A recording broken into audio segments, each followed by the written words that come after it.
Oh, is it Saturday? I mean, that's a dumb question because we're recording the podcast, but I think it's Sunday. Sigh. I definitely had that question. I was like, what day is it today? Even though yesterday was Friday. Tomorrow's a holiday, though. It's a holiday? In Japan. Ooh, which holiday? Coming of Age Day. It's where all the 20-year-olds go out and dress in kimonos and then they drink a lot. Oh, yeah, they have like full ceremonies and stuff. Yeah, they go out and they take pictures, and it's basically like, hey, you're an adult now. Yeah. Go drink booze. Like, that's, yeah. So it's everyone who's turned 20 since the previous Coming of Age Day. Which sucks if your birthday's like Tuesday. Yeah, that's funny. All your friends go out and party without you. Is it just everybody going to Roppongi? No, it's more, I think they go to temples and stuff, but I don't know. They dress up in kimonos and take pictures and yada yada.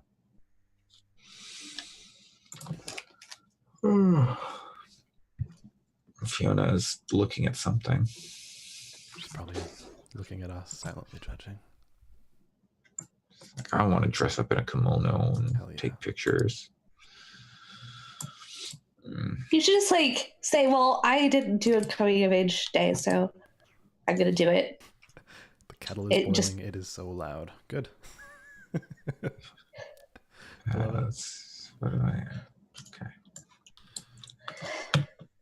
Share. You know what? You know what I wish we had in North America that Japan has, Andre? What? Furries? Me? Is it me? That is all. Both of those things are valid, but kotatsus. Oh. Oh my god! I've like wanted one of those for years because It's just a hot table. Yeah. Yep. Yeah. But like when you live in a really cold place, it seems so cozy. Yeah. Yeah. Yeah. Like as a live in Minnesota person, I'm like I've been wanting one ever since I saw one of them in surely an anime or something, because I was just like, it looks so comfy. Yeah, definitely. Just toasty.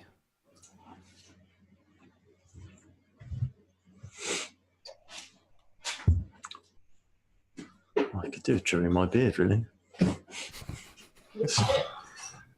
Thanks, babe.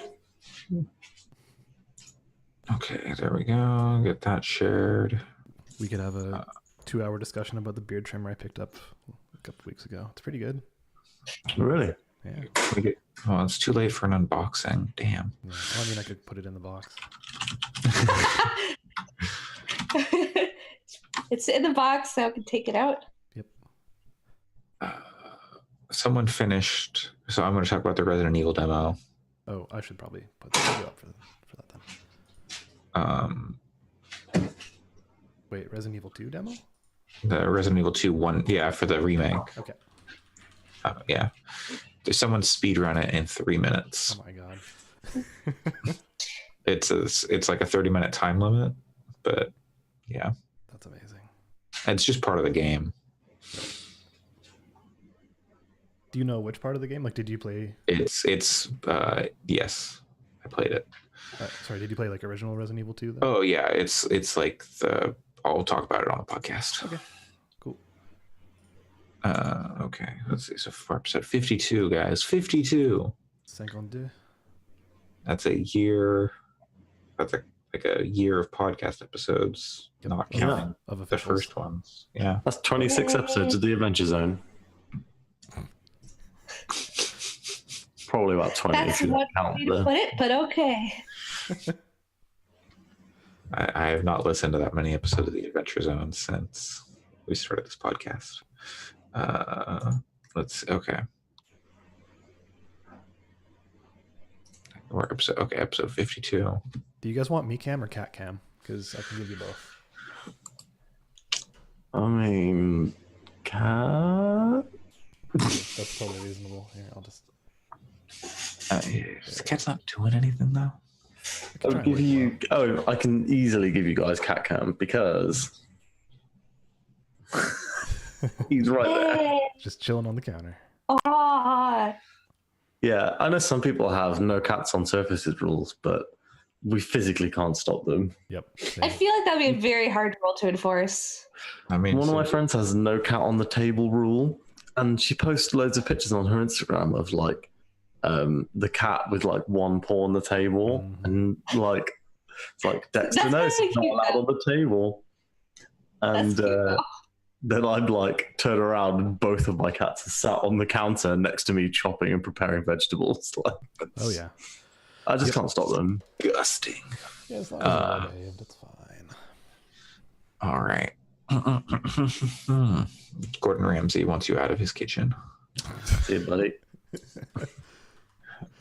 Did you see his teaser trailer for that whatever the Hot Ones channel, YouTube channel? No. He's actually pretty funny. He's very self-aware. I'd hope so. Okay. Be ready. Yes, as I have ever been. Thank you for responding to my query. Well, I thought you said be ready. Oh, no. Yeah. I said, are you ready? Oh, okay. Is my sound quality okay, by the way? Yes. Okay. I remember I was weirdly robotic. I don't know. You've got some weird accent, but Oh. like, is this like an act? I've been meaning to ask. Like, is this a bit? What if we found out like on the 52nd episode, he's just like, surprise, I fooled you all. From I was Tennessee. at Surprise, I'm from Texas. I was at like a little festival in my hometown, and I met some guy, and he was like, "Oh yeah, Scotland," and talking a Scottish accent, blah blah blah. And then like as he goes to leave, he's like, "You really shouldn't believe people like that," and like in American accent. I was like, "Oh man." You got played. Rinsed. Wow. Yeah, I was like, "Wait, what?" Okay.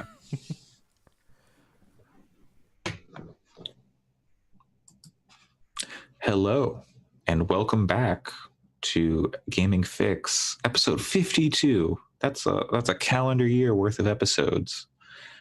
Today, it is January 13th or 12th, 2019, depending on which part of the world you are in. I am your host, Andre Cole, back from my world traveling, not really world traveling, I just Pacific traveling adventures. And I am joined today by Alex Galinas, Hey, I also split from Activision. Allison Saigan, Now I'm going to join up with Activision and take over the world. oh good, one door closes, another window enters. Exactly. That's how that phrase Taking goes. advantage of that situation. Yeah, One door totally. closes, a new challenger enters. And now I'm still not convinced that this isn't an act. And his whole voice, Sam. Oh God, what's your last name? I forget. It's early. Harrison. Sam Harrison. In the split, I actually got Destiny. So Alex has split from Activision, but I got his Destiny. Dang. So Wow. is Destiny 2 going to Is it like is it joint custody? Do they get it on weekends? That's my No, I question. get the whole thing. That's it. Because I'm curious. Does Destiny 2 stay on BattleNet forever? Yes. And the Yeah, I Destiny think so. 3 is on Epic Launcher, probably. Probably. Yeah. I would be shocked if they do not make their own launcher, because that is like such so, a okay, popular game. Launcher aside, it's which are they on another store? Like what store are they on? Because they're not going to be their own store. There's not going to be the Bungie store, the Destiny store. That's not going to exist. They're going to be on the Epic launcher, and maybe that'll like open a launcher, which is annoying. But like, yeah, it's where do they put the game for availability? My assumption is that they probably don't do a PC version because they paid for someone to port that, and they probably won't have that extra money next time around. And That was real the big player fan. base is on console. I think they So many. will. It sounds like so many people, at least the people who could, switched. Well, it's because they gave it away for free, so they got a ton of user base on there. But even before that, yeah, for console they got a huge user base because they gave it away free. But also on PC. They did Humble and stuff like that. But like, it seems like the PC version was very successful for them. Yeah. I'd be super surprised if they didn't do PC. Yeah, I'm surprised that the first one never came eventually. But they were, working on Destiny 2 by that point. But that seems misguided if they don't. But we'll see. I don't know. I agree that, that's more resources they have to push towards that. But if another publisher was to pick them up, who would you want? Square Enix. Oh God, no. I mean, they're staying independent, aren't they? They've said that. Yeah, but they've got the money. But like, if they were, who would you be interested in? Double Fine. Devolver. Dude, Devolver Destiny. That'd be fucking so good. Yeah. No, yeah. I imagine they at least make a go of it. I don't think that's one. Yeah, Microsoft obviously isn't going to pick them up as much as they might want to. But I don't know that. I think they'll at least try to make a go of it themselves. They'll probably do a publishing deal with someone. Yeah, definitely. Maybe Warner, Deep Silver, or not Deep Silver. They're not gonna do THQ Nordic. THQ Nordic's not gonna publish Destiny 3. I bet they'd try. I don't like Warner. Seems like the one that would be up to do that, and is like the right size. What about? But I also, think they had the money and they'll say, pardon me, sorry, I've been up very early. I think obviously they'll stay independent. I don't think they have any need. I also don't think we'll see a Destiny 3 now. I think that they will do Forsaken style content drops every year instead of hitting these big retail releases. I mean, we might see Destiny 3 next gen. I think like cause we're getting close to that point. Unless they're going to straddle gens like they did with Destiny 1, which I mean, it worked for them. Like the Destiny 1 on PS3 and 360 was very good. It was basically the same thing. Drew played that, didn't he, on Giant Bomb? Yep. Yeah, like it looked incredible for for being on those old consoles. Bungie's on some black magic with their it's a great looking game. Yeah. But yeah, I would kind of say both Andre and Sam are correct. I bet they will stay independent, but they will also probably get some kind of publishing deal. Yeah, I think publishing on your own is so, especially like on console. Especially if they're only going to do console, I think they need someone to help with the cost and get all that stuff. Because like Bungie's never self-published or hasn't self-published a game since like the 90s. Yeah, was that self-published? I don't know. I don't remember. Before, I don't know anything about Bungie before Halo. Basically, I think I watched a G4 documentary on them. Maybe, I don't know. But anyway, so there's one of the news things out of the way. Any other news we want to talk about? We have nothing to say about Randy Pitchford and his weird sex stuff. Yeah, let's not. Oh God, yikes is all I have to say about that. I think we said on this podcast probably around like February or March of last year. How is Gearbox still in business? I present you this question. I present you this question again. Borderlands 2. Yeah, it's that Borderlands money. I guess. I'm like, I want Borderlands 3, but can't Randy Pitchford go away? Yeah, I've never enjoyed a Gearbox game. That's impressive to me because like Borderlands seems so up your alley. Don't like it. Don't know why. Never liked it. Is it because of Tiny Tina? Do you know what I do like? Borderlands, the Telltale game. Never tried Telltale. So it's not like it's the best Telltale game. It's really funny. Interesting. So it's not. Yeah, I've not played the Telltale game, but I assume it's at least similar comedy.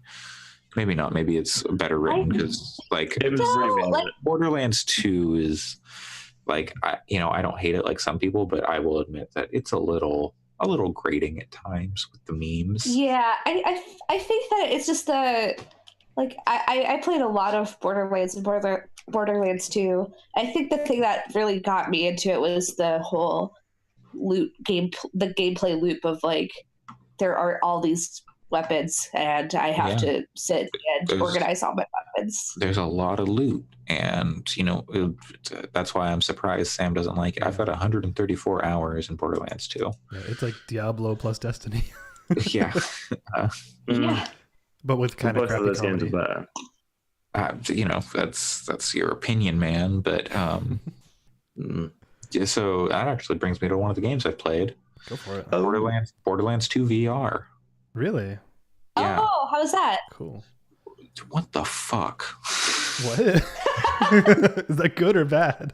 It's that it sucks, dude. I don't okay, so I've only played up through the initial, like the very first boss encounter. If you've not played Borderlands 2, or it's been a while since you've played, the very first kind of thing they direct you to do is a bullymong, which is kind of like the snow gorilla with like 4 arms. A big one steals Claptrap's eye and runs away, and you are tasked with retrieving said eye. So I did that. That's like maybe 10 to 15 minutes of gameplay, where like from picking a character to completing that fight. It's real fucking weird.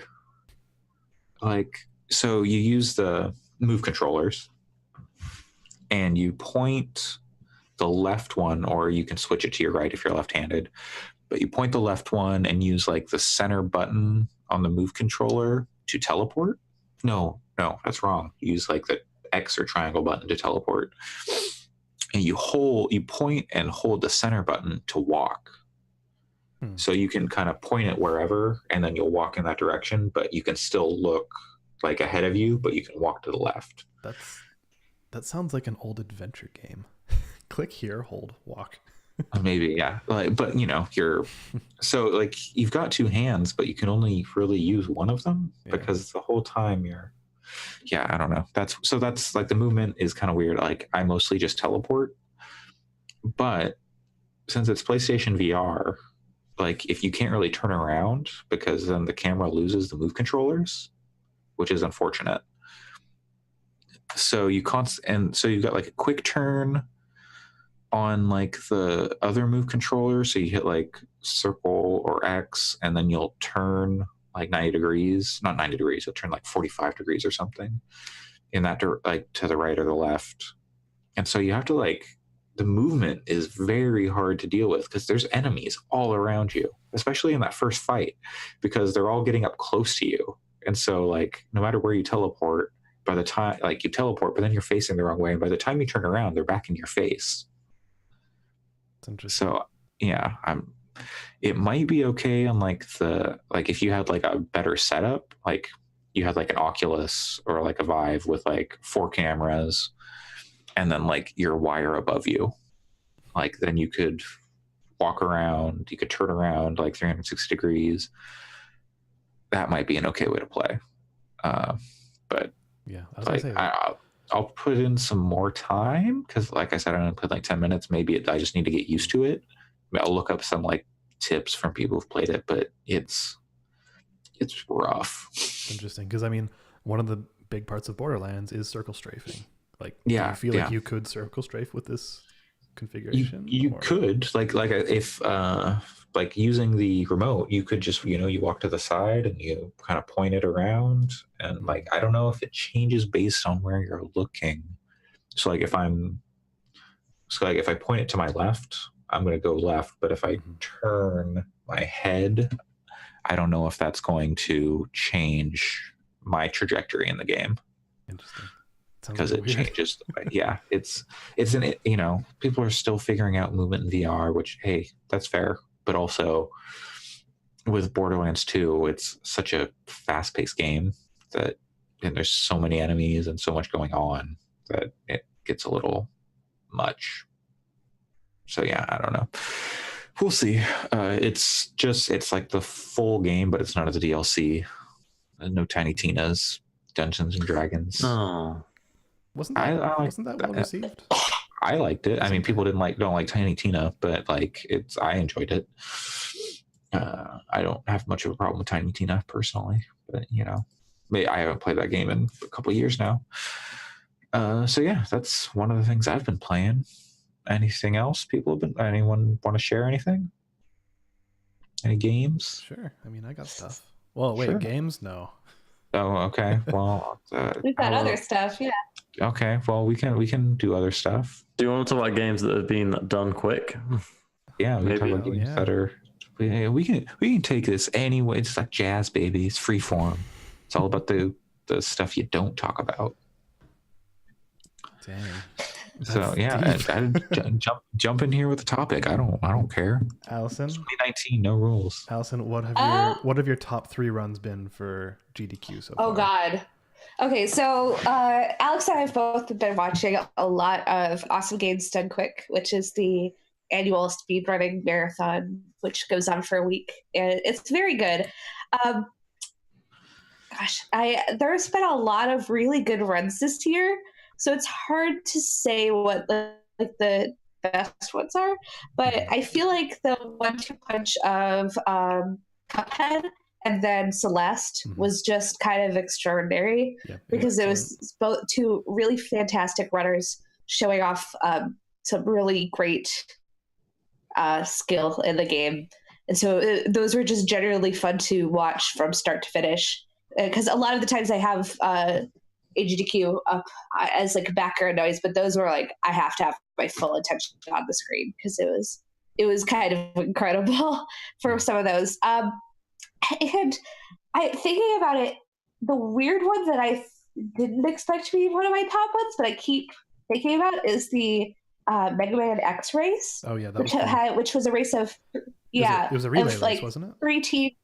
Yeah, it was a relay race. So it's Mega Man X, X2, X3, and it was a relay race. But the thing that was kind of incredible is that for a large portion of it, 2 of the teams were extremely neck and neck to the point where it was like there were several times where even kind of later in the run they'd be like basically just a few frames apart. And so it was genuinely like really exciting to see what would happen with that. Like I don't have a ton of nostalgia for Mega Man at all, and it was still like really, really, really fun to watch. But I do like those relay races a lot. How about you? Do you have any particular other ones that you liked? Yeah, I would totally agree with you on Cuphead and Celeste. That 1-2 punch was insane. Like the Mexican runner running Cuphead was fantastic. And yeah, he's always one of my favorites to show up at a GDQ because he did Cuphead last year. And he's done Battletoads a couple of times. So he's... at one point he did the Turbo Tunnel in Battletoads blindfolded. And so that was... He's just like one of those people where you're just like, how are you this good at video games? I mean, okay, but I'm not to take away from that, but also that's just like memorization. Yeah, but like it's also listening to sound cues and stuff like that. Yeah, like, I mean, I have seen some things where it's I don't know, like some of that stuff it's impressive, but also there's like anyone could technically do that. Anyone could probably technically do any of these things, but like some things are easier than they seem, which I think is one of the impressive things about GDQ. Oh, for sure. They make, they do very difficult things, but really what they do, they're like, oh yeah, no, it's actually pretty easy. You just have to, listen a little bit and, play it a lot. Like there's dedication that goes into it. It's not like just, oh yeah, I sat down and was just able to knock this out. But not every run is created equal. But I think one of my other favorite runs was definitely the Mohawk and headphone jack, which was a game I never even heard of. I haven't watched that yet, but I watched about half of it. Yeah. But I had to go, but that was a weird game. The last half of it makes it so much better because he talks about the history of the game and what went into it and stuff like that, and talk about how he actually talks one-on-one with the creator about it, and the creator was like, yeah, everyone hated this game when it came out, thank you for liking it, because the guy actually genuinely really likes it. And like it's insane, like it's a huge map that's being run on an SNES, like, and then he shows like, yeah, you can pause at any time and like zoom out on this map, and it's like massive, like it's just ridiculous. So technically it's super impressive, even though it's awful to look at.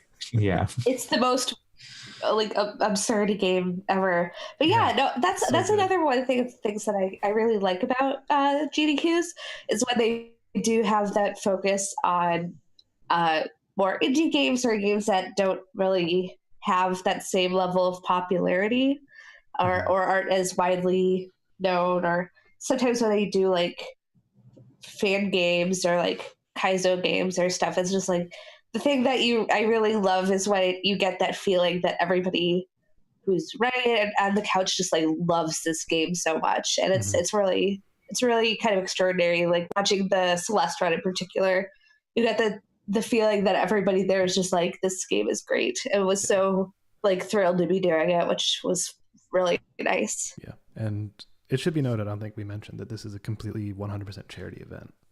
Like, yes. In years past, they've run for like taking donations for Médecins Sans Frontières, the Doctors Without Borders. And this year it's for the Prevent Cancer Foundation. So. Yes, those seem to be their kind of two go-to. Is usually summer is Médecins Sans Frontières, and then AGDQ is Prevent Cancer. I don't know. I think that sounds right. But yeah, if you watch their stuff, it's usually those two. Yeah, and right now it looks like the donation count is not quite, but almost $1.6 million, which is pretty on par with what they do. So and at the end they usually tally up good amount of money. They tally up subscriptions and such from Twitch and stuff, don't they? Cool. I don't know if they do it then or now, but there's always like a big push near the end of it for things. So I wouldn't be surprised if it got close to 2 million with they break 2 million. They broke 2 million for awesome games done, or summer games done quick, didn't they? 2.1, but I think that was after they factored in Twitch subscriptions. Okay. Yeah. It was like at the end they were like, we got over 2 million, which that's great. Fucking awesome. I'd like to go to one of those someday, but they're nowhere near me, and I've got a life to live. It's in Maryland. Japanese games done quick. Let's get it started. Yeah. This is in Maryland, right? The current one. I think it changes every year. Yeah. Well, I don't think it does, because like for the past couple of years, the SGDQ has been in Minnesota. So I actually went to one. Yeah, maybe it was the venue has changed a few times, and the venue has changed, but yeah, I actually went to Summer Games and Quick about summer 2016, or I think that's right. Cool. But it was really enjoyable. I really had a blast. Yeah. Just because it was the energy in the room was really fun. Yeah. The audience can be one of the best parts of those events. Sometimes they're a little annoying. Banana. Sometimes it can be the worst though. So I agree, but there are definitely fun times where like the audience is all really on board with what's going on. Like especially for some of those harder games, like I feel like everybody gets just really into it, which is which is fun. Yes. Oh, the other run that I thought was really interesting was the surprise. The other one talking about this is Octopath Traveler run, because that managed to. Because one of the things that I think is really interesting is like a lot of speedruns kind of tend to do very similar, kind of platform heavy games or things like that. Whereas there are a lot of people who like to run RPGs, but those can either be super glitch heavy or they can take 9 hours, like the Final Fantasy IX speedrun that they did, which was the longest speedrun that AGDQ has ever had. So, but I don't particularly like those, but I thought that was interesting because they only just did Tressa's route, so just finished her story, and that took about an hour in speed running in terms of just figuring stuff out. So I thought that was a fun one to enjoy. That's impressive. That's neat. Yeah, and that's one of the things that I think is cool about it is like, everyone could do it, but some of the routing that they figure out is really impressive, especially for things like that where they're like, okay, we're going to do this for Tressa. So like, what's the best characters to pick up quickly? how do we best optimize stuff? So there's a lot of how do we make this combat work for us? Because there's a lot of options there. I love when they break into the code and like they look for the way the systems are working and ways they can exploit it or like break it. I mean, with older games or like that are, you know, dumped and stuff where they can emulate them and see what's happening. Or even like Doom 2016. Like when they figured out they could do like the super ridiculously long jumps across the entire world and clip through the ceilings and stuff. Yeah, I need to watch the Doom speedrun, but really good. So I think maybe you were talking about it before I was able to join the call, but what are some runs you'd like to see? Ooh, that's a good question. There's been a lot of runs in general, so they might have run some of the ones I'd like to see already. I just don't know. Like, I'm trying to think. This could be any game that you would like to see speedrun. God, that's a good. A dump in the dark. Lumines. How did that work? They ran Puyo Puyo Tetris. Yeah, they did like the bonus levels. Like I think you do like a race in Illuminate. Well, it's to music though. Would it work? I guess it wouldn't. I don't know how those games. I've played it like on my phone a little bit. Yeah. So I don't know how that would work. Civilization. high speed turns. Yeah. Just like basically have a whole game planned out in your head and just go. Yeah. No. I bet you anything that there are speedruns of that, but they've probably not made it to AGDQ. But I don't know what that would be for me. I love Awful Block, so it would be very fun if there's this is very specific, but there is a Game Boy Advance game of Star Wars Episode 2 that is just awful, and I would enjoy seeing people break it. Speaking of Game Boy Advance games, I'd love to see like the Dragon Ball Z Game Boy Advance games run. I think that would be really cool. Because I love those games and they're RPGs, but I bet there's like really weird ways you can break them. I think I got one. I'd like to see a no hit run of just shapes and beats. Yeah, that'd be cool. Because that's pure memorization at some point. Yeah. Yeah, I really do like those runs where they do something different like that too. So yeah, that'd be my pick. That's the thing. How about you, Andre? Think about that. I thought I just said something. Oh jeez. I'd like to see something with Below. I need to get back to Below myself, but my understanding is, I don't know. There are some things about that game that are made clear later on that are present from the beginning, and so I would be fascinated to see what like a speed run of that would look like. Technically, sorry. Go ahead, please. Oh, go ahead. Oh, I was just going to say, technically, could someone not set Tetris Effect to expert and just run through it really quick just by being like bam, bam, bam, bam, bam, bam, bam, clearing all those lines really fast? Well, yeah, you could. I think with the time, or with like the way like the speed and stuff changes, it's like I think there's like a minimum amount of time it would kind of take. But I mean, any game has a minimum amount of time. You could. There's no reason you couldn't. Sorry, Allison, you were about to say though. Oh, sorry. The one thing that I remember enjoying, like I thought was really enjoyable was a while ago at one of the GDQ events, I saw a speed run of Animal Crossing, and because I just like those weird. Wait, did they have to like reset the clock and stuff? I don't remember. It was like it was how you could pay off all your debts really quickly. Oh. Okay. Huh. But that's neat. So something like that for Stardew Valley is what I like to see. Just like when they make up like arbitrary categories of like how fast you can do something. Like any % run of that. I've got a new answer.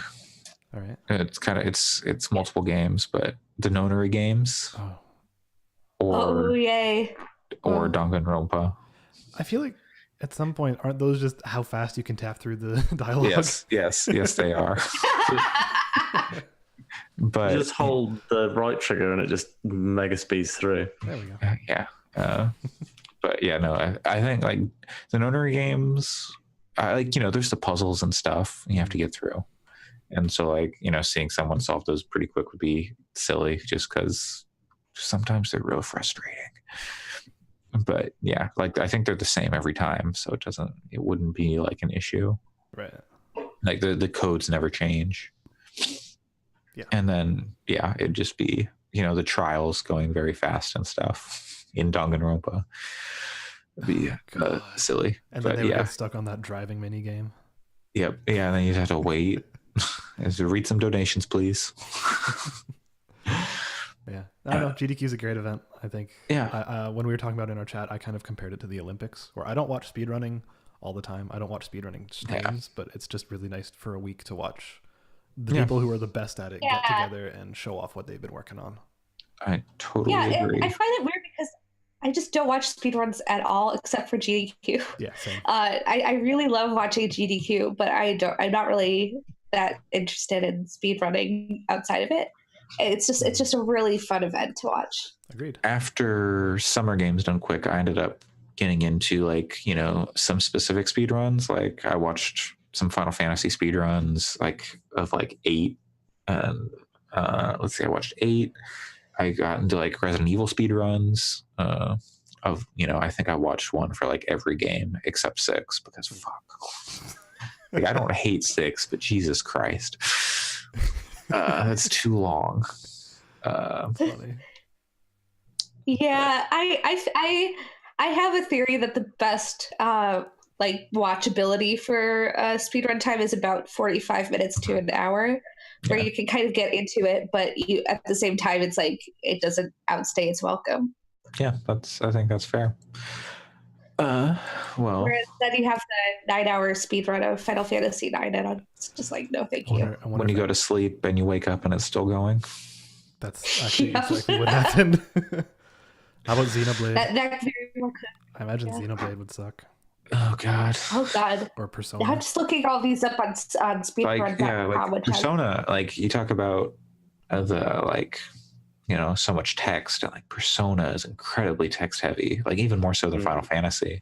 Like Final Fantasy, there's a lot more gameplay and there's like stuff you're doing, and like in the speedrun, you're kind of going through it quick. But Persona, it's very small areas to get, like you run 30 seconds to get to the next big conversation that you can't really skip. But yeah, you can apparently any percent just the original Xenoblade Chronicles looks like about 3 hours. That's actually 3 hours, 3.5 hours. Pretty reasonable for that game. Yeah, especially because it's one of the best JRPGs ever. Yeah. Get through 3 hours. So speaking of JRPGs and Persona, Catherine came to PC. It did. Have you played it? Which no, but Persona on PC, baby. Yes, please. That it might be the way. I mean, we might get Persona on we might get Persona 4 on PC. There's like Persona 5R. People have been talking about that because no one knows what it is. Persona 5 Rumble. 100 Jokers drop onto an island.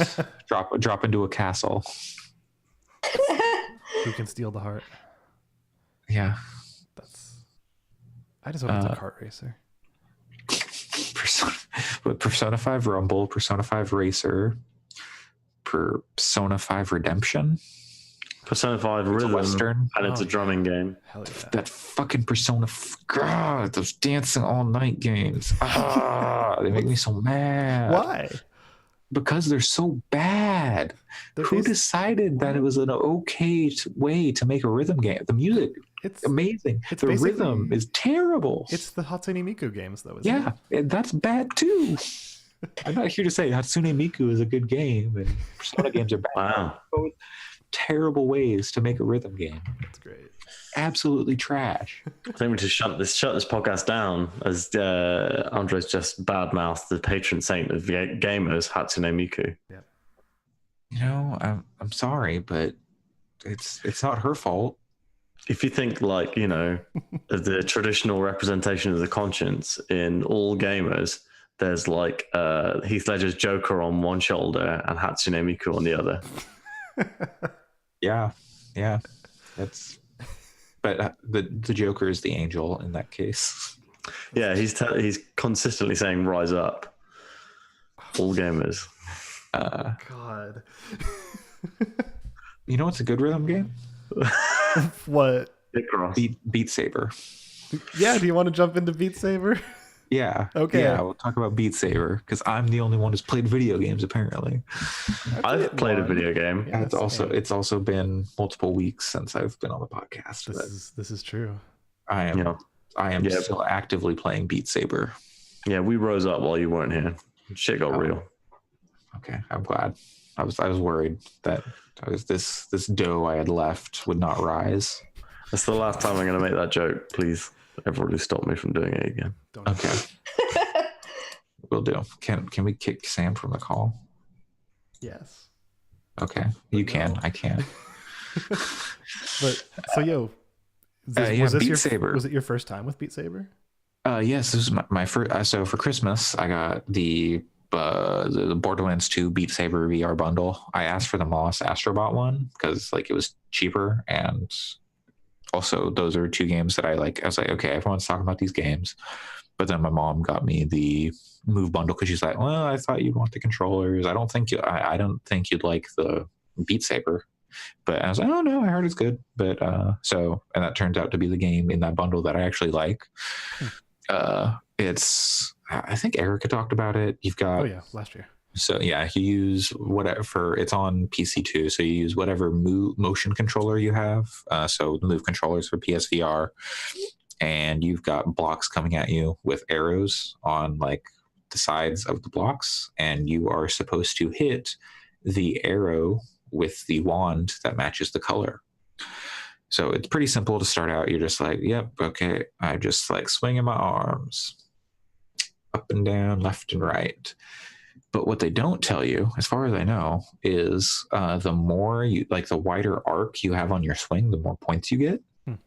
So like, I think you need, like, if you go from like a 90-degree angle and then like follow through like another 30 or 60 degrees on your swing, you'll get like 110 points. Like that's like the max points you can get on each block. And then, so I've mostly played on normal, but I don't really care for the music in the game. Like, you know, it's fine. Like, I don't think it's bad. It's just not my style. But they did put in the League of Legends K-pop song. Oh, I love that song. So I play that song like 90% of the time. Wow. And I maybe I beat it on hard. I was trying to. There's like, so like when you play it on hard or like expert even, you'll get to points where you can't read the blocks anymore because they're too close together. And so, but like the way they set it up is they want, like, you know, they want you to do natural motions. They're not trying to like trick you or like do impossible things. So the part that always trips me up is it'll be like, okay, lift your left arm up and swing your right arm down, and then go invert that like a bunch of times. Mm-hmm. So you're swinging up and down, back and forth for, you know, a while. But the tricky part is when you start on the wrong side. So like if it's like you're supposed to swing left down, but you swing left up, and you swing right down, but you're supposed to go up, and then you're off rhythm, and then like trying to correct that is just so awkward. And then I'm like, oh, and like by then like 30 or, you know, 10 things have flown by you, and then you failed out. You're like, shit. How does it let you know if you're starting to enter a fail state? Like, does it do the strawberry jam? You've got like, there's like a energy bar kind of like at the bottom of like the note highway, for lack of a better word, you know, like of like the things coming at you. It can be obscured by the blocks though. But like you're losing so quick at that point, like that doesn't really matter. But like then like everything kind of just like the music like kind of fades out, and it's like, and like the blocks kind of start to disintegrate in front of you, which is a cool effect. It looks really nice in VR. Like a lot of games, it's like, you know, stuff's blurry, but I don't really have that issue with Beat Saber, just because of the way, it's very simple. It's just like you're in kind of a void and there's stuff flying at you. And yeah, it's neat. I'm still trying to figure out like the best way to position myself for like, because like you've got the wire hanging from you, and then like I'm like, okay, I'm stepping on the wire, or like it's getting in front of me and then it's catching on my arm, and yeah, so I don't want to break my headset, but yeah, so I think like standing with it, because like it's just a stationary game. So like with the wire like coming up like on the ground between my legs, coming up behind me seems to work the best. So yeah, and can work up a bit of a sweat in that game. Yeah, like even in my cold apartment. So that's nice. Yeah, do your cardio with Beat Saber. Yeah, so I'm gonna come in third in the Beat Saber games.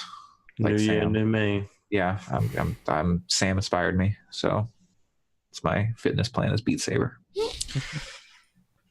Anyone else have anything they want to talk about? Yeah, man, I got stuff if you'd like. Okay, yeah, I would love. Awesome. It's very softly spoken of you, Alex. Yeah, man, I got stuff if you'd like. Yeah, I've got some stuff if you'd like.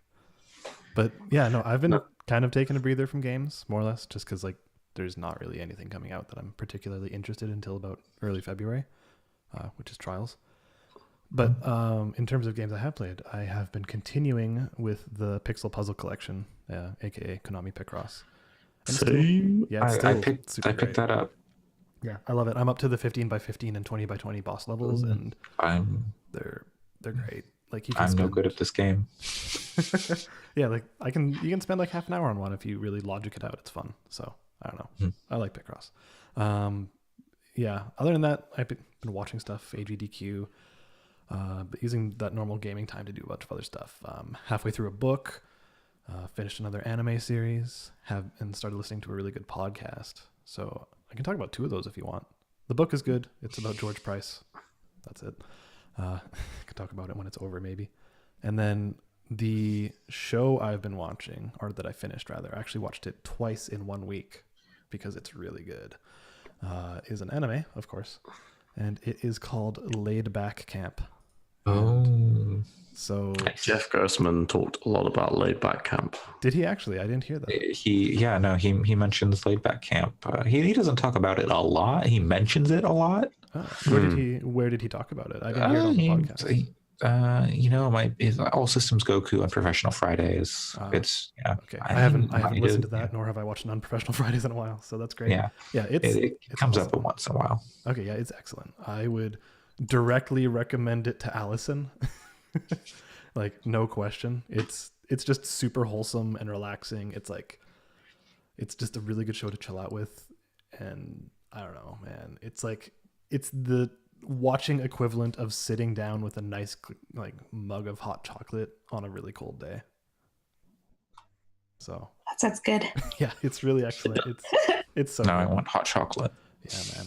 Are you trying to convince us to watch something that will eventually turn bad and be like extremely emotional, and like maybe someone gets their like arms ripped off? Nope.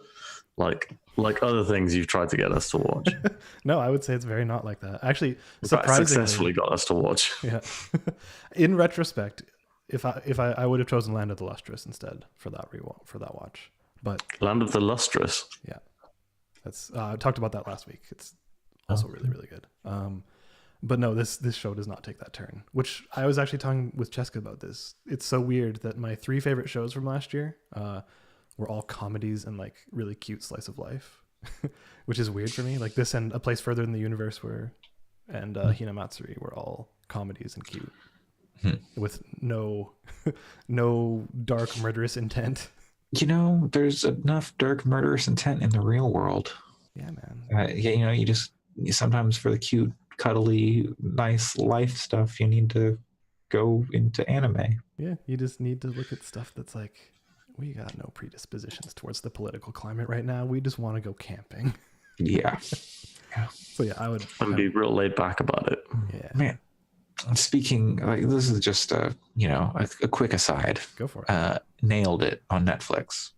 I love cooking shows. Is that the one where they it's amateur bakers? So I love cooking shows. Yeah. Like, it's a problem. Like, I will sit on the couch and watch Food Network all day long. Mm-hmm. Mainly, How like, come we haven't watched The Great British Bake Off and talked to me about it? Maybe I'd like it. I've just never watched it. It's really not on, good, though. It's not on Food Network, so it's just like a blind spot for me. Netflix? It's on Netflix, I think. I will give it a shot. I am playing less games this year because my financial situation is fucked. So relatable. anyway, it'll be okay. But like for the first like 6 to 9 months, it's not great. Anyway, so I was watching Nailed It. I watch an episode here or there. I'm on like episode 6 of the first season. I watched like all the holiday episodes. I showed it to my family. It was a good time. Before that, what's the premise of Nailed It? Yes, Nailed It is a show where amateur bakers or people who are not good at baking at all are tasked with creating some decorative baked goods like cake pops that look like emojis, or not cake pops that look emojis, but that's kind of the thing. Like, they make like, here's a cake that looks like an emoji, and then that's like the first round is like a basic like cake pop or a cake, a cookie, and it's decorated in some like, fancy way, but like it's not impossible. It's just, you need to have some artistic ability and know how to bake. Then in the second round, they are tasked with creating some extravagant like theme cake. Like, one episode there was a shark that was like coming out, and like they had to like it was eating a surfer, and they had to like make a surfer out of chocolate and stick it in the mouth. And so they're having to like carve these cakes and like fondant over them and like paint them, and they never look very good because these people don't know what they're doing. And they always, they make mistakes like, oh, they didn't cool the cake, so when they put the icing on, it all like melted, and then like the cake is sliding all over the place and just collapsing in on itself, or like they didn't grease the pan right, so like the cake just comes apart when they open it, and they're at a time limit. So this just sounds like the Great British Bake Off. No, but it's like people who are bad. it's very funny. It's like, the Great British Bake Off sounds like people get very sad, and these people are very like, those people are skilled, and it's like serious business, whereas this is like, people are there to like, they're trying to like win $10,000 or whatever, and they're there to have a good time. They get made fun of by the judges, but it's all in good fun. I don't think anyone comes away hurt. Yeah, the host is very lighthearted. Yes. It's from the most recent episode of The Good Place, Sam, the angel, the post lady, she is the host. Oh, she's great. Yeah, she is. I was so excited to see her on The Good Place. I was like, it's Nicole. Yeah.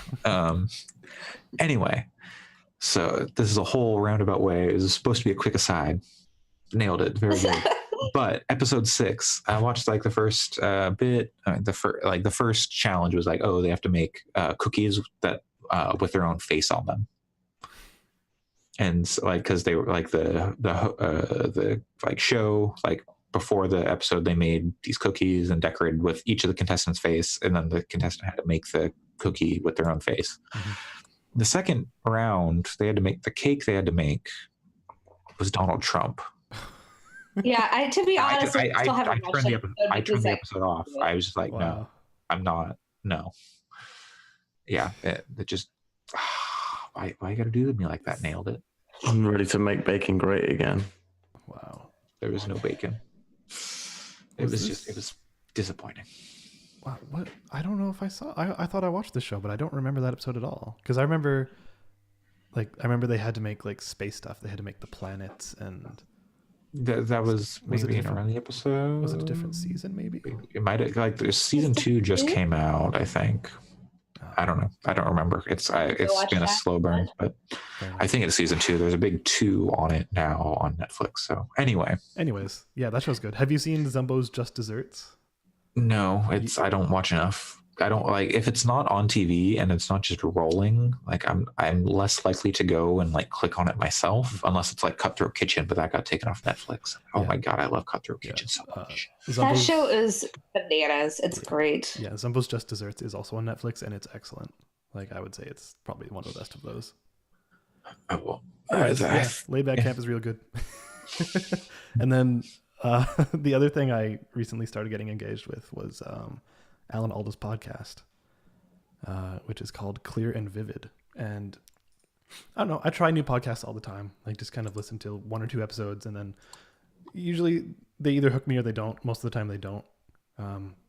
This one hooked me immediately and I think it's actually probably one of the best podcasts I've ever heard. So I would heavily recommend it to anyone. It's very different than our podcast in that with, I mean, like. So you're saying it's good? Yeah, well, yes, that, but. Whoa. Okay, let's back up. Can I kick Sam from the podcast, from the call? Self-depreciating humor is just the British way of doing it. It is. And Canada, that's why I can relate. It is, but at the same time, I'm here to stand up and say that Gaming Fix is very good. But it's a different kind of podcast. Like we're kind of more of an entertainment podcast, right? Like is it like a Radiolab style produced? Yeah, Radiolab serial if you want. Like something that you want to sit down and engage with like a good book. Like you want to give it your undivided attention for the half hour, 45 minutes. Mm-hmm. And like, you know, with our podcast, you could step away for 10 minutes and come back and join in the conversation. It's fine. But like, if you miss stuff of that podcast, you're missing out on like very concentrated stuff from really intelligent people that are speaking and like teaching you things. I still don't hear a difference between that and our podcast. Yeah. You're probably you step away for 10 minutes, you don't hear, you miss intelligent conversation. People. Yeah. You miss intelligent people. Yeah. You miss All About Nailed It. Oh my God. Yes. But no, that podcast is extremely good. It's all about communication and empathy, and they bring in a lot of different kinds of people. Like Alan Alda has a center for communication that's specific for scientists and being able to communicate science with, you know, lay people and doctors and such, being able for doctors to be able to communicate with people in an effective way. So highly intelligent people being able to communicate in empathic kind of ways. So that show is very much about empathy, compassion, like that kind of stuff. And then like if you're looking to start it, I would recommend maybe the Sarah Silverman episode, which specifically her episode is all about finding common ground with people you don't agree with. So like Sarah Silverman, if you're not aware of her rather, like she's very left leaning, very famous comedian. Yeah. Famous comedian and very Jewish and very proud of it. And yeah, feminist and very liberal leaning. And she talks about how she went down to a small town in Texas to a firehouse where 100% of the staff voted for Trump. Like she's been very vocal about not being a supporter of the current administration in the United States. But she sat down and like she talked about her experience there and how she was able to find common ground and actually have a civil conversation with the people, where at the end they weren't like just looking at each other as objects of being opposite sides of a pole. They're like, oh no, you actually, you know, you're human. So that was a really good episode. The Paul Bloom episode is extremely good, where he talks about how empathy is a bad thing. And I was like, huh, that's interesting. Let's listen to this. And like by the end I was like, yeah, I totally agree with you. Like what he's saying makes total sense. And Anne Patchett, famous author, if you've ever read her books, she's great. She talks about writing fiction and making it so you're creating characters who are people you can relate with, and actually like they seem like humans. But yeah, he has there's tons of good episodes. I'm currently on the Tina Fey one, which is really good so far, as you would expect from Tina Fey. But yeah, what's her shtick on this? Improv. She's talking about how improv is a really good way to communicate with someone, especially how like this wasn't from the Tina Fey episode. This was a separate episode, but the same concept, where people have gone on and done interviews with other people and like go in with a script and say like, I'm going to cover these points specifically. And then like if they stay on that script, like they don't have the option to actually like learn about the other person because they're going in with like some kind of plan. And they also talked about, you know, I went in and wanted to improv and I had a really bad guest who they only wrote down 10 answers and that's all they would say. So like the point of improv being you're reading each other's faces, listening to each other intently, and just kind of having a real conversation. And, so Tina Fey talks about how improv is a really strong way to get that across, especially for like doctors. Like they don't necessarily need to be hilarious, but if a doctor can start reading someone's face like that and engaging back and forth with someone, like it's a really strong thing. So yeah, it's fantastic podcast. 10 out of 10 would recommend it easily. Can you say the name one more time for listeners so they can go find that if they like? It is called Gaming Fix. Oh no, it's Alan Alda's. What? Yeah, no, Alan Alda's Clear and Vivid. So, recommend. Very good. That sounds awesome. So I've got one more game to talk about, but do either Sam or Allison have anything they wish to talk about? I have You go. You guys gotta go ahead. rock, paper, scissors it. No, she's drinking, Sam. Now's your time. I played like 5 hours of Marvel Strike Force on my phone. Oh. It isn't very good, but like I've played 5 hours of it. It's like imagine the combat system from a JRPG, but every single character has like extremely varied and different combat moves. But there's like no overworld and nothing but combat. It's just all combat, like JRPG turn-based combat with Marvel characters. And obviously it's just a huge free-to-play gachapon machine. But it's good. It's not good, but like I like it. It's good. It was not good. It's a good one of those not good gachapon games. Gotcha. Yeah, it's like a Marvel Future Fight is still the best one because that's just Diablo on phones with Marvel characters. Mm-hmm. Is it a gacha game though? Yeah, it's like 100%. Okay. Like you like roll to get more character shards that you can turn into characters, and but Marvel Strike Force has the same fun thing that I like about Marvel Future Fight, which is that it has like the energy meter, and it's like you have 0 out of 60 energy or whatever. But Marvel Future Fight and Marvel Strike Force seem to just let you build up more than the maximum. So like, well, that's through like bonus energy that they gift to you, right? Yeah, they gift you like Marvel Strike Force. If you log in every day, you get like a 200 energy per day, and like Future Fight, I have like 75,000 energy or something, and God. Marvel like out of like 25, and then I have basically the same thing on Strike Force. I'm still working my way through the campaign on that game, and there's like 8 campaigns because it's been going for more than like it's going for a little while. It's made by Foxnet Games Los Angeles. Who's your like a Spider-Verse event right now? Who's your team? It's just like all the basic generic people because I haven't got enough character shards. They haven't thrown you a bone like, okay, here's a good character. No, they give you Spider-Man and Luke Cage up front. Okay. So you get Spider-Man, Luke Cage, and Shield Medic.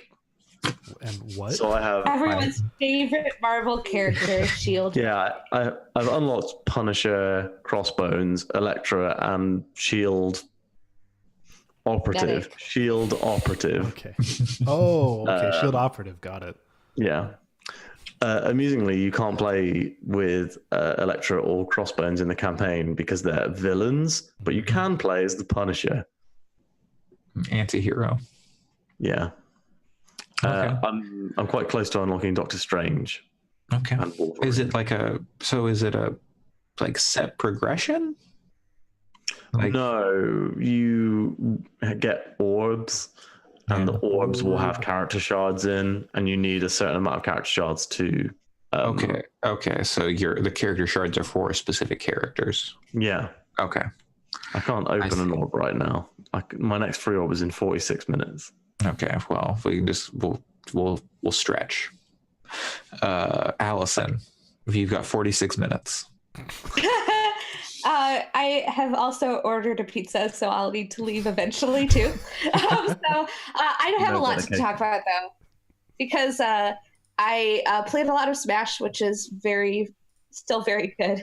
I've unlocked all the characters, so I'm very excited about that, and I've gotten a little bit further in the World of Light, and who's your main?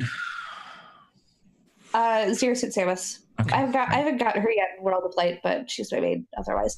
I've also been really into Simon and Richter lately. They're fun to play. They're real fun to play. So, they're like the first character, like Simon, I think, is the first character I got who was like, oh yeah, okay, I'm having fun with this now in World of Light.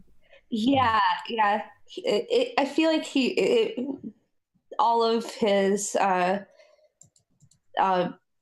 special moves and all of his moveset just works really well for me. So I'm into that to the point where, like, depending on more of the future, I might play more of Simon and Richter. So he's got a move, I think, it's part of one of his moves is where if you're running, he'll do like a slide kind of, and then if you do the move again, he'll like do like a leaping kick, and it's real easy to jump off the edge and kill yourself. There are a lot. I tend to avoid characters that have those like. It's real easy to kill yourself in this game. Like Zero Suit Samus has like a move that's like her like down A is just like a dive kick. Like if you're just like a little bit off, you're just done. Oh, so it turns it into a flash game. Exactly. Yeah, but I'm always really impressed by how much single player content there is, because I've played online a few times, but really the bulk of my gameplay has been doing World of Light and classic mode stuff, and I'm still nowhere near done with either of those. Or like rather, I'm trying to finish all of the classic modes with every character, and then complete the World of Light, and I'm still have quite a bit to go. So it's for being a primarily multiplayer game, I do it wrong, but but it is really nice just because like yesterday I was out at I went to a concert and I was sitting around waiting, and there's just so much that I could do in Smash that I don't feel like, man, it's a bummer that I don't have internet access right now. So that's been good. I've also played a little bit, not very much, but just a little bit of Graveyard Keeper so far.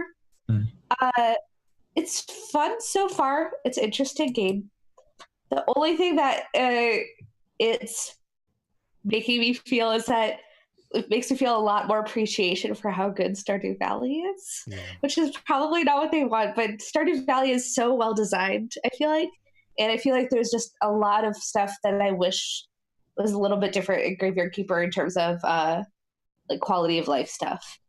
But I'm interested. I've only played a couple of hours, so I'm still kind of figuring it all out. But you got further than my friend did, because for her, really? Well, the first time she played it, the first 2 times she played it, there's like a tutorial bit where you have to go to a crafting table and put stuff on the crafting table, and like they very specifically give you some stuff to put on there, and they never gave her the stuff. So like she was actually like, it was impossible for her to progress, and it happened twice in a row. She's like, is this game just broken? Then she reset it one more time and it just worked. So that's unfortunate. And there's like a lot of stuff where, I mean, there's an element of this in Stardew Valley too, but there's a lot of stuff where they just don't really explain it very well.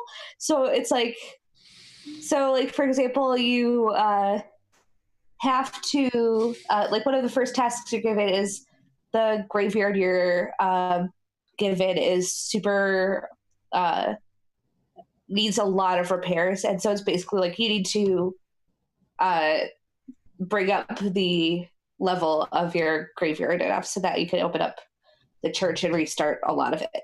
So so it's like, okay, cool, I'll spend some energy to repair it, and I'll keep doing it. And then I hit a wall where you have to have specific stone or wood repair kits, and to actually get more than what they gave you, you have to like, it's like way further down the crafting tree than I thought it was.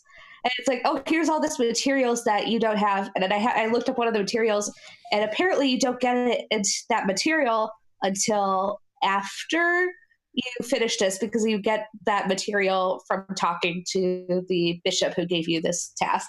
So I was like, okay, well, what do I do? So I had to look it up and see, oh, well, it's for like starting off, it's better to actually remove all of the existing gravestones, build additional ones, and then put them on instead of repairing, because the repair kits are just so far down the crafting chain. So there's just like a lot of little quality of life stuff where I'm like, this could be better.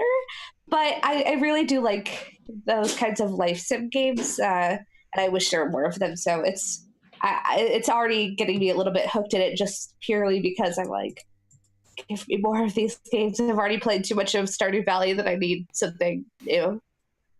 So yeah, so that's been an interesting thing to check out so far, and I'll see if I run into any like intense bugs, or if I have issues progressing. I'll keep you guys up to date. For sure.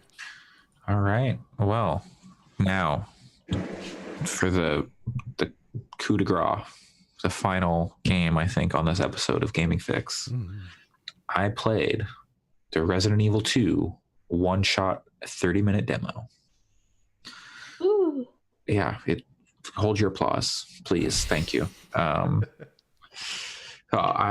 have talked a lot about Resident Evil 7. I think Resident Evil 7 is a fantastic game, maybe best in the series. At least, it is a return to form, at least for them.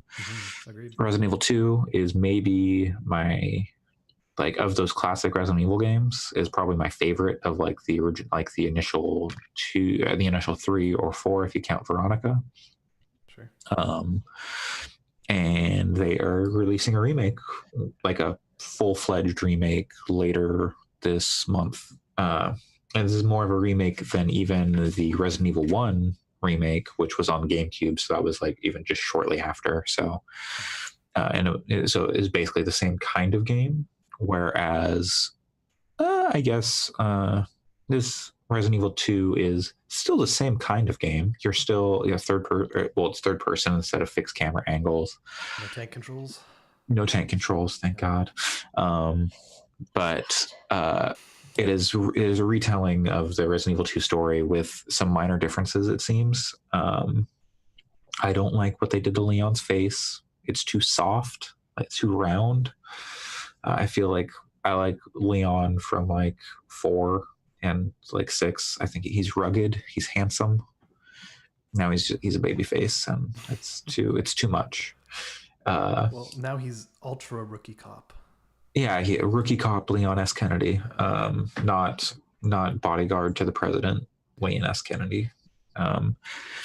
Anyway, so the demo it's like limited to 30 minutes. You can play it for 30 minutes and then you're done. There have been some workarounds on Steam, but that's not where I played it. I played it on PS4. So if you don't, there isn't like an end to the demo, but if you don't reach that in 30 minutes, then you're done. You don't get to the end. PS4 professional. Yes, it does not seem to be any benefit to playing the demo or like completing it. Like the demo for Resident Evil 7, like opening hour or whatever, if you completed it, you got like an antique coin or an old coin, which you could use to unlock some like upgrades or like weapons in Resident Evil 7. But that does not seem to be the case with this. It takes place, if you are familiar with Resident Evil 2, it takes place right from the moment you enter the police station. Oh, okay. So in Resident Evil 2, you meet Claire in town, you get into a car crash, and then you're separated, and then you make your way to the police station through the town. And that's basically the intro to the game, is making your way to the police station. There are some changes to what you do. Like instead of going and finding the other cop who's been like bitten and is like passed out in like the like office or whatever, you find a computer with like some security footage of a guy who's like, oh God, help me, I've got the way out. And you have to like make your way off to like another area of the police station. And like you're making your way through the dark. You've got your flashlight on, so you can't see anything other than what you point your flashlight at. There's spooky noises, and then you find this guy, he tries to like crawl under a door, and the game gets real graphic. Like he's crawling under like a metal shutter, and this is like, there was some graphic stuff in Resident Evil 7. Like you get your arm cut off and stuff in Resident Evil 7, but then like it gets like reattached and stuff. But this guy gets torn in half, like full like 80s. Sorry, Allison. Full like 80s movie, like B movie, like gore levels of like what they're showing. I will spare you like any really gruesome details, but it's a little much. And like that kind of continues throughout the demo, as they're like not shying away from like the body horror, which is unfortunate because that stuff is really gross. But also, like, it's a video game, so whatever. Mainly as long as they don't show it happening, like I'm usually okay with it. But yeah. Anyway, gameplay. So they've added some new things that weren't present in Resident Evil 7. Like you can board up windows, because the enemy placement and like enemies were rather sparse in Resident Evil 7. That does not seem to be like it'll be the case here. Like you're dealing with regular zombies, not weird mold monsters. And so what you can find is wooden boards, and you can put those over windows throughout the police station. And so if you cover up the window, then it's harder or impossible for like the zombies to break in through the windows. And so that'll make certain areas easier. There have been things like this in the previous games where like you can turn on a shutter, and then if the shutter's down, if you find the wire to activate the shutters, then the zombies can't get in. But if you don't find the wire, then you can't do that. And so the zombies can get in. It's harder to get through that area. But this one is more like, okay, I have to like go to each specific window that I want to cover. And I've only got one board. So, do I want to cover this window that has glass on it, or should I cover the window at the end that doesn't have any glass on it? I don't know if anything's going to come through there anyway. So that'll be like, so for speedrunning, there'll be like strats where people are going and finding specific spots to cover up. So that'll be interesting to see. It's still like you're finding spade keys and heart keys and things like that to open doors in this nightmare of a police station. That is just, who designed this shit? Crazy people.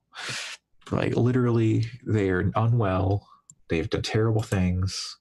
They have designed this police station in a way that makes no sense. But it is much bigger than it was in Resident Evil 2. Resident Evil 2, I think it was like 2 stories, maybe. But they're like 3 to 4. There's like an attic you're going into. Interesting. So it's much more varied. I did not fight a licker, but I did see a licker crawling out on the window outside. So, all those classic Resident Evil 2 things that you've come to know and love and expect are going to be in this game. But the thing that really, really nailed it for me, and it's like, yep, I got to play this game, was at the end, they play like their stinger, like, okay, all the stuff that's coming up. And, if you know Resident Evil 2, like, okay, yep, no, I see all this stuff. Yep. There's like Sherry and the monster and all that. And at the end, they show Hunk, who is like a Umbrella team operative and part of like kind of the bonus stuff. And then the last thing they show is Tofu. It's literally the last thing they show you before they go, buy this game. All right, that's pretty good. If you do not know what tofu is a sentient block of tofu in a beret and speaks Japanese. Yep. That's what you get very for odd voice. Do you have to complete the game twice? Is that how you get tofu? I can't remember. You might have to complete like maybe, yeah. I don't know, but yeah. They're like it's it's like a brief shot of tofu walking through a sewer. So but I was like, and then it gives you the buy this game. I was like, that's perfect. Whoever made that knows exactly what they were doing. And I don't even have any like nostalgia for Tofu or Hunk, but it was just like so perfect, and it like makes me feel like the game is in good hands and the people who are making it really care. And so I'm very excited to play it. And I assume they're doing something, because you can play through it as Claire or Leon. So not the demo, but you like the full game. So I'm assuming there will be some sort of like C-side story or B-side story. Oh God. I believe that might be Allison typing. Yeah, maybe. Oh, sorry. Yeah, I was like, what is that noise? Yeah, so it'll be interesting to see how they change that stuff going forward, because there are new puzzles and stuff, but it's the same kind of story. But I really enjoyed my time with that demo. I wish it didn't have like the time limit on it, so I could like actually explore the area, even if like they said like you can't get past a certain area, because like as soon as you reach a certain point, it cuts it off. But then if you have time left, you can like go back and like investigate more. But I couldn't do that because I think it took me like 22 minutes. And also I was like, okay, I'll play it when it's out for like the end of the month or whatever. But I might not even do that because I think I got to play Kingdom Hearts first. Man, there's only one thing about that remake that bums me out though. Is it Leon's face? No. Two things about that. My quintessential Resident Evil 2 experience is picking up the game, moving, and realizing I have no idea how to control it and dying to the first zombie. Yeah. I feel like that's not going to happen. I did get bit quite a bit at the start because like you're in a dark area, and like once the zombies first start appearing, they throw a lot of zombies at you pretty quick, and you're at least in the police station, and it's dark, and they're like stumbling out of rooms from the side. You're in close proximity, so like trying to aim quick and shoot them doesn't always work. And then like you want to shoot them, like shooting them in different areas of the body. This has been a thing in Resident Evil games for a while now, but shooting them in different areas does different things. So you shoot them in the head, it might stun them a little bit, but you shoot them in the leg, they'll collapse, and then they won't be able to like get you, so you can like run past them. So, you have to kind of think about, okay, what am I going to do to make sure I don't get too messed up here? Yeah. But I did not die, but I did come close. Yeah, that sounds super cool. So I am excited for that. But I don't know. I gotta, like I said, my financial situation. Okay. Well, with that, Allison is not happy. We will call this episode of Gaming Fix. We will be back next week to talk more about some video games, hopefully. Maybe. Maybe more video games. We'll see. I'm going to play some more. We'll see. All of us are going to be like, we haven't played any games. Just I was looking through my Steam earlier. I didn't realize I had bought Bayonetta. 2? No, Bayonetta. Oh wait, it's 2 on Steam? No, I think it's a Nintendo only game. Yeah, but I've never played. I have never played Bayonetta. I played like the demo for Bayonetta. So I played Bayonetta 2. I like Bayonetta 2, so I'll play Bayonetta. Maybe, I don't know. I've got some other stuff. I'm just kind of like throwing stuff at the wall, like because there's nothing to play. So I'm just like, what feels good? I booted up Steep. Why? Because it's free. That is a free game. Oh, okay. Yeah. That sounds like a pack game. And like Steam, or not Steam, Ubisoft has been good about like supporting their games, making them good, and like I don't know. There's just it's not bad. It's I don't know. It's just not what I'm looking for, kind of. So yeah, I'm gonna play some more Beat Saber and maybe try and get a little bit further in Borderlands 2 VR. But yeah, it's you guys gonna focus on trying to get anything specific done? I know you've got a few games on the burner, Sam.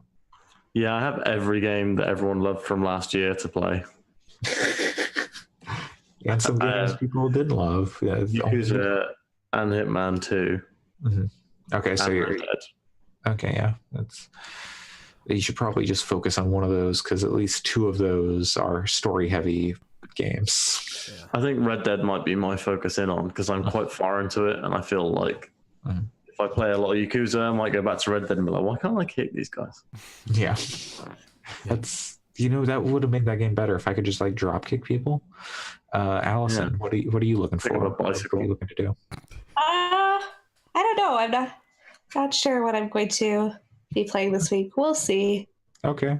Alex, you got anything on the slate? I'm going to be busy a lot this week, but I do want to get a degree because I actually set it aside for when I would just have like a solid afternoon to play all. Okay. Yeah. Apparently that is a 2-hour game. So there's challenges. I beat it, but there's like a big challenge page and I only got like 5 challenges. And that's like maybe a quarter of them. And I don't like there's collectibles kind of. I don't know what purpose they serve really. I beat it. So yeah, once you finish that, we can talk about it. Yeah. It's neat, but yeah, it's neat. So that will do it all for us. Where can people find you, Alex? On the internet. Okay. Allison, where can people find you? Find me on Twitter at WRITERSERENYTY. I'm very mad about J-pop things right now, so that's all you're going to see. As we all should be. Sam, where can people find you and your award-winning CrossFitness?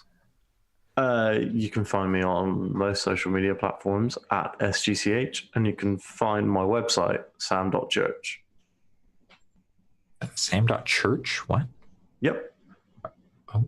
I own that URL. Oh, okay. And tax exempt. And you can find me. Start up an LLC. I don't think we get that tax exemption in the UK. Oh, okay. Well, that's probably good. You can find me online at Coolslaw, COOLSL4W, mainly on Twitter. That's the only place you can find me by that handle, actually. Anyway, that will do it. Thank you for joining us. We'll be back here next week, same time, same place. Leave us a review on iTunes if you would. Why is iTunes the only place that can get podcast reviews? There's other places that can get podcast reviews. So if you wherever you listen to a podcast, just review as many places as you can. Podcatcher of choice. You can't like Google no reviews. It's Spotify doesn't. Podcast does. Okay, well, that's, if you know where to leave podcast reviews that aren't iTunes, leave a review, please. We would appreciate it. It would mean a lot. And Happy New Year from me. I don't know if anyone else said it, but, I haven't been back in a while. So I only celebrate Chinese New Year. Hey, we're almost there. Okay. Yeah, okay. What are we going into? Year of the... I can't remember. Based on this year, sure. Wasn't 2016 Year of the Pig? Spider Ham? The Year of the Spider Ham. Good night, everybody. Wait. I meant Donald Trump. Oh, yeah, we're going into the Year of the Earth Pig. What a great place to end this. Okay, bye. Bye, everyone. This is your gaming podcast. Bye.